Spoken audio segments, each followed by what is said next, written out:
Students, this is Nasser Kaleem, and the topic is how concentrated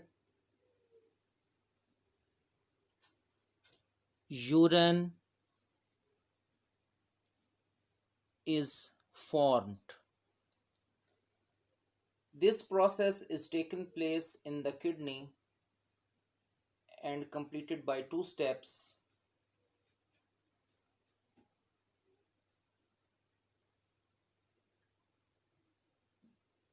We first of all we will discuss counter current multiplier mechanism.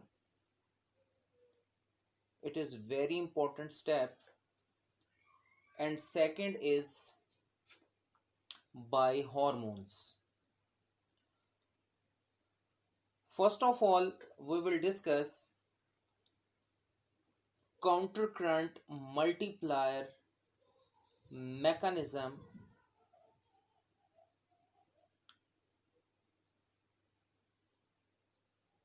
How this process is taken place.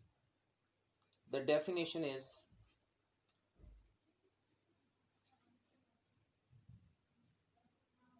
opposite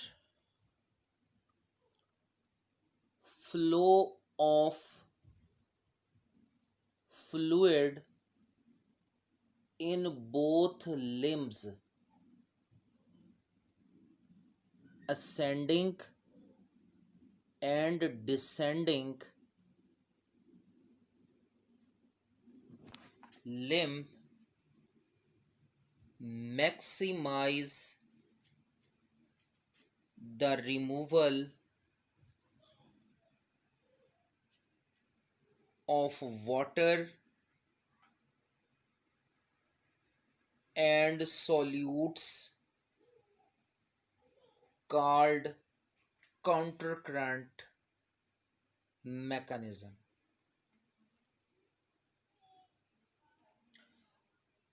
This process is explained by the drawing of different diagrams. First of all kidney को draw किया जाएगा. ये इसकी outer side है, अंदर medulla, pyramids, triangle shape, renal pelvis, ureter,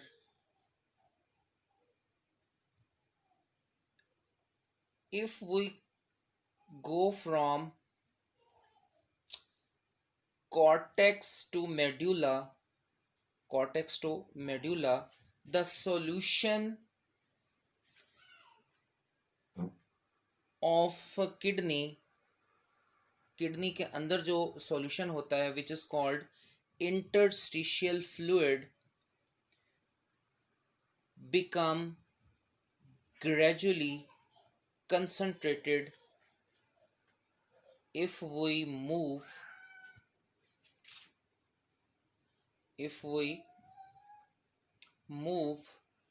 from cortex to medulla. Students, अब हम इस बात को समझेंगे कि how the counter current multiplier mechanism is taken place. ये सारा अमल किस तरह से होता है. तो इसको समझने के लिए हमें 3-4 स्टेप्स में जाना पड़ेगा और हर स्टेप में हमें लूप ऑफ हेनले को ड्रॉ करना पड़ेगा. Loop of Henle U shape structure होता है. इसमें ये इसका डिसेंडिंग लिम्ब है. डिसेंडिंग लिम्ब इसलिए कहा जाता है क्योंकि इसमें से होता हुआ फ्लूइड नीचे की जानिब मूव करता है और फिर यहाँ से ये टर्न लेकर लूप ऊपर की जानिब जाता है. ये लिम्ब असेंडिंग लिम्ब कहलाता है क्योंकि फ्लूइड ऊपर की जानिब मूव कर रहा होता है. ये लिम्ब कदरे वाइडर होता है और इसे हम लूप ऑफ हेनले, शॉर्ट में अगर लिखें तो LH भी लिख सकते हैं, लूप ऑफ हेनले बोलते हैं. अब हम ये देखेंगे कि फ्लूइड जो कि ऊपर से नीचे की जानिब आ रहा है इस लिम्ब के अंदर, इसे हम इसके नीचे आने की वजह से यहाँ से ये टर्न होकर ये ऊपर की जानिब जाएगा, तो इसकी मूवमेंट की वजह से हम इसको नाम देते हैं।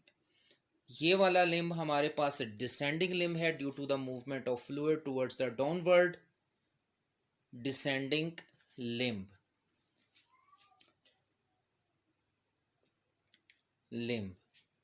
और ये वाला क्योंकि फ्लूइड नीचे से ऊपर की जानिब जाता है, लिहाजा इसे असेंडिंग लिम्ब कहा जाएगा, असेंडिंग लिम्ब। जी स्टूडेंट्स, अब हम देखेंगे कि जब फ्लूइड डिसेंडिंग लिम्ब में नीचे आता है तो उसकी ऑस्मोलैरिटी वही होती है जो बाहर होती है। तो ऑस्मोलैरिटी यानी उसमें सॉल्ट्स की concentration, osmolarity of fluid is same of fluid is same outside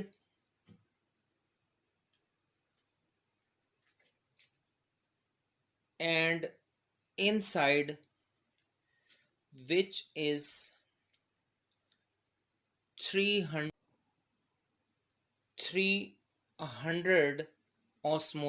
milliosmolar. So no water is removed from loop of Henle. So no water removal is taken place. तो पानी कभी भी ट्यूब्यूल से बाहर नहीं जाएगा क्योंकि बाहर और अंदर सॉल्ट्स की कंसंट्रेशन सेम है।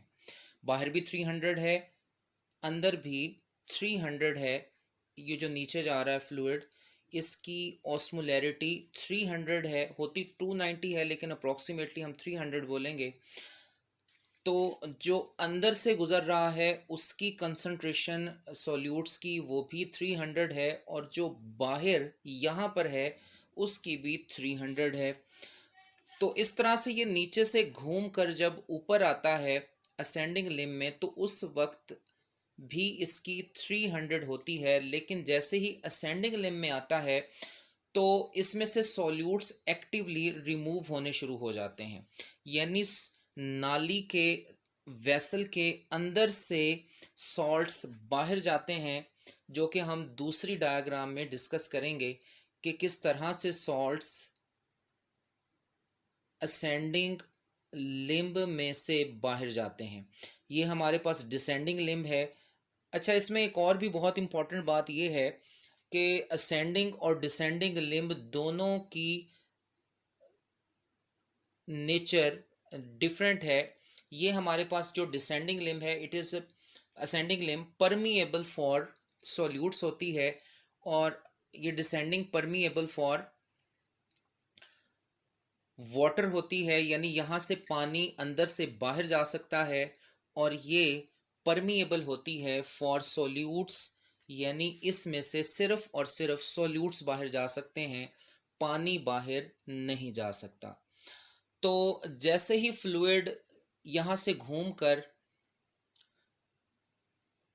हाँ जी पहुँचेगा यहाँ पर, तो यहाँ पर पहुँचते साथ ही यहाँ से सॉल्यूट्स एक्टिवली बाहर जाएंगे, और अंदर वाला सॉल्यूट जो है वो लेस कंसंट्रेटेड हो जाएगा, 200 उसकी ऑस्मोलैरिटी हो जाएगी, तकरीबन 200 ऑस्मोलैरिटी हो जाएगी। सॉल्यूट्स कम्स आउट, और जो बाहर वाला है वो ज़्यादा कंसंट्रेटेड हो जाएगा, 300 से 400 हो जाएगा। जाहिर सी बात है, अंदर से सॉल्ट्स बाहर गए, बाहर कंसंट्रेशन ज़्यादा हो गई तो 400 ऑस्मोलैरिटी हो गई, और अंदर सॉल्ट्स निकलने की वजह से 200 हो गई। तो जैसे ही वो बाहर निकलेगा फ्लूइड तो उसकी 200 होगी। अब हम तीसरी कंडीशन में दोबारा हम लूप ऑफ हेनले को ड्रॉ करेंगे। हाँ जी, तो इसमें अब कंडीशंस बिल्कुल इंटायरली डिफरेंट हो चुकी हैं।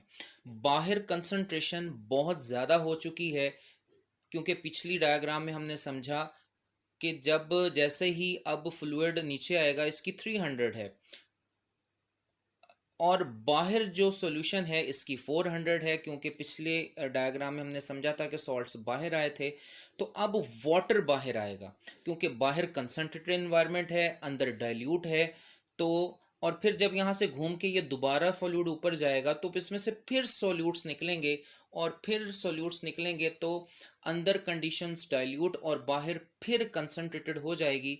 अगर पहले 400 थी, हाँ जी, तो अंदर 200 रह जाएगी उसकी, और बाहर तकरीबन 400 से 500 ऑस्मोलैरिटी हो जाएगी। तो बाहर कंसंट्रेशन ज़्यादा जो है वो हो जाएगी ग्रेजुअली।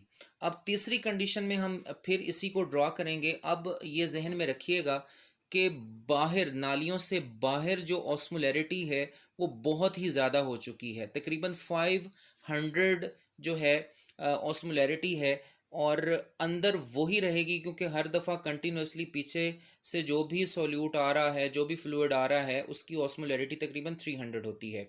तो ये जो नीचे आ रहा है इसकी 300 है, बाहर जो सॉल्यूशन मौजूद है उसकी तकरीबन 500 है, बहुत ज़्यादा कंसनट्रेटेड बाहर सॉल्यूशन है, तो वाटर यहाँ से बहुत रैपिडली निकलेगा। और फिर यहाँ से ये घूम के जब ऊपर जाएगा तो अगेन यहाँ से सॉल्यूट्स बाहर निकलेंगे, और सॉल्यूट्स के बाहर निकलने की वजह से इसकी ऑस्मोलैरिटी जो है कम्स आउट, तो इसकी ऑस्मोलैरिटी अगेन 200 हो जाएगी, और बाहर वाले की तकरीबन यू कैन से डैट के 600 उसकी ऑस्मोलैरिटी हो जाएगी। तो ये प्रोसेस ग्रेजुअली इसको कंटिन्यू रहेगा, और बाहर वाला सॉल्यूशन कंसनट्रेट, जी, तो ये प्रोसेस इसी तरह से चलता चला जाएगा। The process is continued until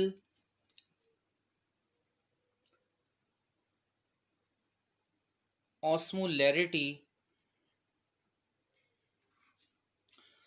of osmolarity of interstitial fluid becomes 1200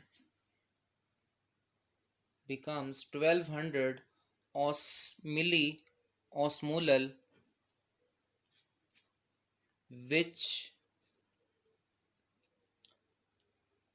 is the maximum concentration। तो स्टूडेंट्स, इस तरह से काउंटर करंट मल्टीप्लायर मैकेनिज्म के ज़रिए फ्लूइड के अंदर से पहले सॉल्यूट्स निकलते हैं, और फिर बाहर वाला माहौल कंसनट्रेटेड हो जाता है, और फिर वाटर निकलता है। नेक्स्ट है हमारे पास हार्मोनल। हार्मोन्स के ज़रिए किस तरह से ये कंसनट्रेटेड होता है, कंसनट्रेटेड यूरिन फॉर्मेशन होती है। तो हार्मोन्स हम देखेंगे, इनमें जो पहला हार्मोन है this is ADH hormone. ADH hormone anti diuretic hormone, and that hormone is secreted from posterior lobe of pituitary। ये जैसे ही secrete होता है, it increases the uptake of water, uptake of water from descending loop, descending loop। तो यहाँ से ये water को ज़्यादा से ज़्यादा निकालता है और यूरिन कंसनट्रेटेड हो जाता है। और दूसरे नंबर पर एल्डोस्टेरोन हार्मोन है, which cause the Uptake of sodium from ascending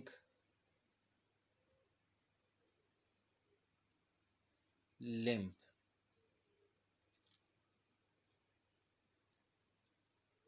ascending limb। तो स्टूडेंट्स, इसी तरह अगर आपको मेरा काम अच्छा लग रहा है तो आप इसको सब्सक्राइब करें और कमेंट्स दें। आपको कोई अगर प्रॉब्लम है तो मैं कमेंट्स में उसका आपको आंसर दूंगा। Thank you.